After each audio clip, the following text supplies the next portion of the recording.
So, you know, it's funny. I get comments like this literally all the time. Bro switched up. Oh, buddy used to be cool before he sold out. But see, here's the thing. That's not why you're really mad, is it? See, you're upset because you thought I was one of you at one point, huh? You saw that I was a country artist. You probably saw that I like to hunt, maybe even seen me wear camo once or twice, or maybe you even seen that I used to work construction, and you thought I was one of you because I looked like you, and you trusted me for it. But see, here's the thing. I'm all small town, baby. And when I say small town, I mean that real small town shit. By small town, I mean I grew up with a grandfather who worked his ass off for General Motors for 30 fucking years, and he voted the same color as his collar because he knew who had the backs of the working man and the unions. By small town, I mean I grew up around farmers who got their ass knocked off by Trump's tariff trade war in his first term and now in his second. By small town, I mean I grew up around mothers who worked 40 hours a fucking week and still needed WIC and SNAP benefits to be able to feed their fucking children, while Republicans gave the billionaires who employed them even more fucking tax breaks. By small fucking town, I mean I grew up on country artists who used to stand up to injustice, not fucking advocate for it.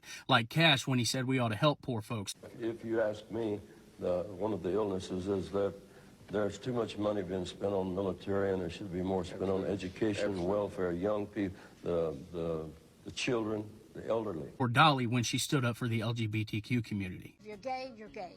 If you're straight, you're straight. We are who we are. You talk all that shit and say I sold out. Bitch, I say this shit for free. You think there's money in this shit? I'm a country artist who said Donald Trump ain't worth the Charmin Extra Soft his in-home nurse wipes his fucking ass with. But see, people like you think that just because a motherfucker wears camo sometimes and sings country music that he ought to think like you, lick boots like you, and stamp MAGA on his fucking forehead like you. But the truth is, I ain't never thought like you. And it's because I'm actually about that small town shit that I don't. And you just can't fucking stand that shit. You know, my father taught me to be a man by standing on the shit that I believe in. And whether you agree or disagree with the shit I'm saying, I say this shit with my whole fucking chest. Because when my grandkids read about this shit in the history books, I want them to know exactly what fucking side of history I was on. But he also taught me to lead with love and compassion. And I'll be the first to admit that I fall short of that sometimes. But with that being said, I'll leave you with this. Since 40 million Americans, including children, have just lost access to their SNAP benefits, which they depend on to feed themselves and their families,